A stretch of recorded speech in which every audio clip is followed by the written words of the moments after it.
president who openly flouts the Constitution and challenges constitutional norms, who says things that no president has ever said before, like, I didn't actually lose the election, and I'm supporting people who are going to try to go to Congress and block them from certifying the results, then that old bridge may look as though it's not really capable of doing the job that it always did before.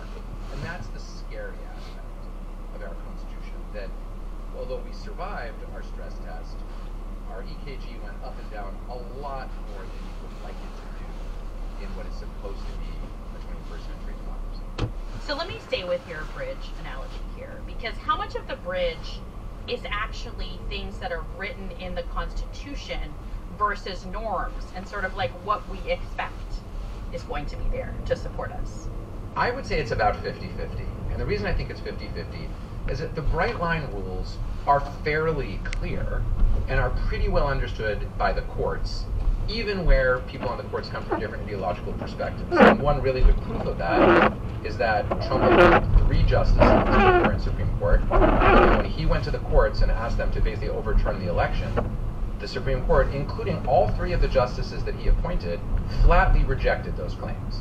Similarly, all over the country, really heroic, ordinary local people who were counting the votes, many of them Republicans, refused pressure to claim that Trump had won the election when he manifestly had not. And we saw this in Georgia most clearly, which was a Republican-controlled state with, at the time, a Republican governor, a Republican secretary of state, and we can hear the calls, the phone calls, where the president is basically telling them, find me some votes, and they basically tell him what you would hope they would say. No, sir. So that's the Bright Line rules working the way they're supposed to work. But the other half is the clever stuff that you can do if you're willing to break traditional practices. We saw that in the Department of Justice, which works for the president, and in which the president has the power to fire anyone he wants. And if the president wants to initiate an investigation, a criminal investigation of somebody, he can. And even though there was a regulation in place appointing a special counsel, we had an attorney general in Bill Barr who felt no worries about going out publicly and defanging the special counsel's report before it came out. Was that unlawful? No. It was within the rules breaking of our expectations. And so those expectations are kind of unwritten customs or practices or norms that regulate a lot of what happens on a daily basis. And I would just add to that, there's no written rule that says the president can't claim to have won when he lost. There's no written rule saying that elected officials can't. We were supposed to be able to rely on common sense to avoid that.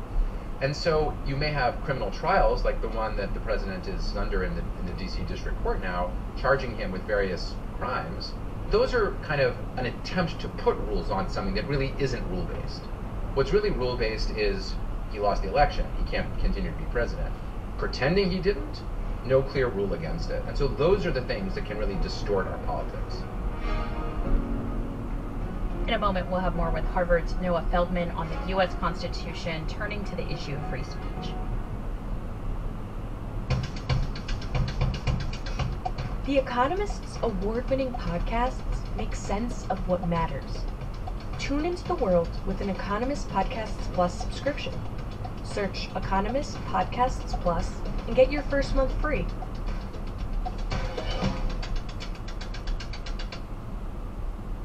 Welcome back to Axios' One Big Thing. I'm Nyla Boodoo, and I'm talking to constitutional law scholar and Harvard professor Noah Feldman. Noah, you wrote last year that, quote, most people seem to think that free speech means saying whatever you want without consequences, but that's never been true. At least legally speaking, the First Amendment stops the government from punishing you for your opinions. Beyond that, you're on your own. Can you explain that and how you think we've come to misunderstand how the Constitution defines free speech in the U.S.? Thank you for that question, Nyla. It's such a basic one and we tend to forget about it. The First Amendment says, Congress shall make no law abridging your freedom of speech, and we've extended that to other government actors too. But it doesn't say that if I say something outrageous on your podcast, that people can't criticize me. My students could say, we hate Feldman, we're not going to sign up for his class anymore. You know, people who otherwise might have hired me to give them advice about some business matter could say, no way, we don't want to touch Feldman with a 10-foot pole. even my employer, which is a university which stands for principles of academic freedom, could decide that it doesn't care about academic freedom and it wants me out the door. I mean, I have a contract with them, they promised me that I have tenure, so we might have some legal dispute, but basically they're a private actor, not the government, and they don't have to respect my free speech unless they choose to. So that's the first most important point. There are consequences when you speak. The tricky part is that there are lots of areas of our lives where we think it's valuable for us to be able to speak our minds, but the courts won't protect that value. Universities are one good example of that. I believe you can't actually pursue truth, which is the goal of universities, if you're going to silence some points of view on the basis of their political content. At the same time, we also belong to a university setting. That means we have to be civil to each other, because screaming and yelling are not conducive to the pursuit of truth. And then there's some hard questions about where do you cross the line from screaming and yelling and breaking of civility into free academic discourse. And look, that was one of the issues in the horrific hearing that took place in Congress with 3 university presidents, 2 of whom don't have their jobs today. So I think it's really important to be able to speak your mind in a lot of different contexts, but that's not the same thing as having a genuine constitutional free speech right in those contexts. I was reading an article last week about how free speech culture changes and goes through different phases in American history. And we spent a time not so long ago when flag burning was like the biggest test of free speech. How do you think we're interpreting free speech and the First Amendment, to your point about on college campuses, which we've been hearing so much about in regards to the most recent Israel-Hamas war? The biggest change that's happened, and it's really happened over the course of, say, the last roughly 20 years, is that people have come to realize, and it happened first on the left, and now it's happening on the right, that words aren't just words. Words affect people. They do things. The old free speech theory was sort of sticks and stones can break my bones, but words can never hurt me, so go out and say whatever you want. And so if you want to burn the flag, sure, some people are offended by it, but who cares if they're offended by it? But first in settings like workplaces, and now eventually in settings like universities, people began to notice that there's such a thing as harassment that could be achieved through words. You know, if someone comes into a workplace every day and says to the person who works next to them, you know, you're a woman and women aren't qualified for this job. I mean, those are words, but if you say it to a specific person every day in the workplace, that rises to the level of hostile workplace environment sex harassment. So once we recognize that, we get a little more sophisticated about what words do to people, and we realize that words can undermine people's sense of equality and dignity. That's a great and important recognition, but it raises a key question. Where do you draw the line? Where does speech cross over, which is protected speech, cross over into discriminatory conduct, which would not be protected? I mean, in the case of the congressional hearing, it was a hypothetical statement that no one was actually saying on campus, to be clear. But the thought that someone could stand on a campus and call for a genocide was shocking to a lot of people, and they thought, of course you can't do that, even though everyone agrees, I think, that you could lawfully say that on the street corner. And so there's genuine hard work to be done in figuring out where that line between speech and conduct comes in. And now we all get that. And so the hard work that's going to have to be done in the coming months and years by all of us is to figure out where we want that line to be, and to notice that it's a little different perhaps in a workplace than it is on the street corner, and the university is in certain ways like a workplace. People live there, you know, they're there for a purpose, and in other ways it's like the street corner, because people come to a university to learn and to express points of view, and a certain amount of freedom of expression is really important there. Noah, as you're talking, I'm just thinking about the partisan lens of how people approach this. And circling back to where we started, I wonder if you think that's the biggest test on the horizon for the Constitution in this coming year, how seemingly drastically different our views are on the Constitution depending on whether you're on the left or the right. Our polarization in our country is a test. It's a test for our democracy. But in principle, our Constitution is set up to handle very, very polarized politics, provided nobody turns to violence and everybody follows the basic rules. They're not perfect. In the Civil War, our Constitution broke. You know, I wrote a book called The Broken Constitution because the Constitution really did break, and that led to a war. We're not there right now, but on January 6th, the people who were at the Capitol and stormed the Capitol were not following the rule of we have signs and we're speaking. They very much crossed over into violent conduct. I don't think we're going back to that place. I pray that we're not going back to that place. But that's the first line that is crucial and important. The second line is, when we dispute what the Constitution means, do we trust that when the Supreme Court answers what the Constitution means, that its word is final? Right now, even the members of the Supreme Court are so mad at each other that they're using language that implies the illegitimacy of the decisions on the other side. And very moderate, reasonable justices are even talking in that language because they're so mad about the things that the court has done in the last couple of years on guns and abortion rights and so forth. And that's really worrisome, because if the Supreme Court decides something and the public says, who cares what the Supreme Court said? We're going to the streets and we're going to use violence. That's how democracies start to really crumble.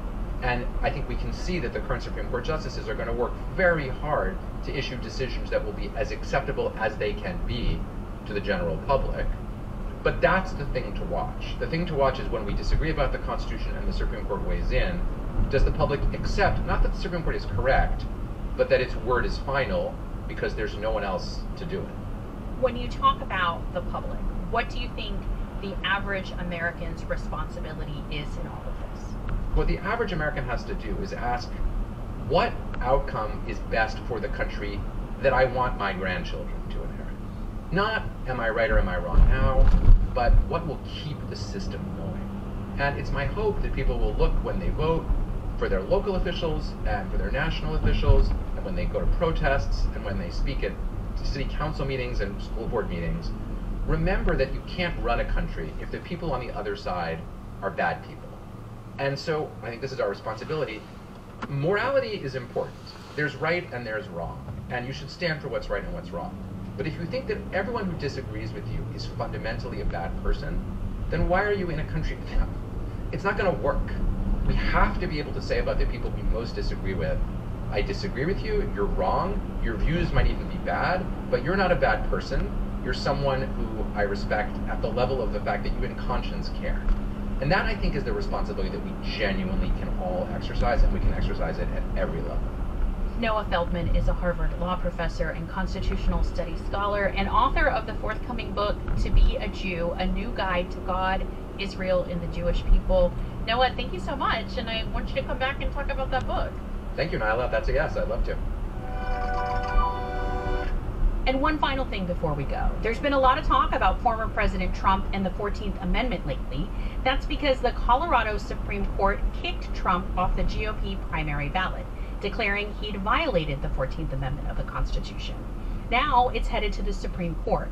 Axios national political correspondent Alex Thompson explains what's to come and what we may be missing in all the chaos. There are two specific things in the 14th Amendment. One is whether or not Donald Trump committed an insurrection against the United States, which, according to the amendment, would bar him from office. The second part is whether or not the amendment was meant to apply to the president at all, because it does not specifically reference the oath of office the president takes or the president himself. So in this case, you have to think about the context in which the 14th Amendment was added to the Constitution, which is in the immediate aftermath of the Civil War. The point of the amendment was to bar former Confederates from future office. And since then, it really hasn't been used, right, for this purpose. The 14th Amendment is used for a lot of other legal cases, but this part about an insurrection has not really been used since then. It has then since been revived in the aftermath of January 6th, which itself was unprecedented as well. And given that a lot of the coverage of it used that word insurrection, eventually a lot of lawyers started, mainly from the left, the process of trying to see, is Donald Trump even eligible on the ballot? The Supreme Court has indicated they're going to hear arguments on the case on February 8th. Colorado has said that they would like for the Supreme Court to rule before March 5th, which is when the GOP primary is. So it's going to be crunch time. And this is the thing that I think is underappreciated about this current case, is that if the Supreme Court rules against Trump, or even if they don't rule against Trump, but offer sort of, maybe they try to take a middle ground and there's still some ambiguity, Republican-led states have already indicated they're going to try to do the same thing with Joe Biden. And they're going to claim that because he has condoned what they call an invasion on the southern border, that he is an insurrectionist. And you're going to see some Republican-led states try to take Joe Biden off the ballot, or at least make noise about it. We are at the beginning here, not the end, and this could get very messy. Alex Thompson is Axios' national political correspondent. And that's it for this week's edition of One Big Thing. Our team includes supervising producer Alexandra Botti and sound engineer Jay Cowan. Alex Sugiyara composed our theme music. Asia Whitaker-Moore is Axios' executive editor, and Sarah Kahlani Gu is Axios' editor-in-chief. Remember, you can text me feedback or ideas at 202-918-4893 or email podcasts@axios.com. I'm Nyla Boodoo. Thanks for listening. Stay safe, and we'll see you back here next Thursday, where I'll be coming to you from the World Economic Forum in Davos, Switzerland.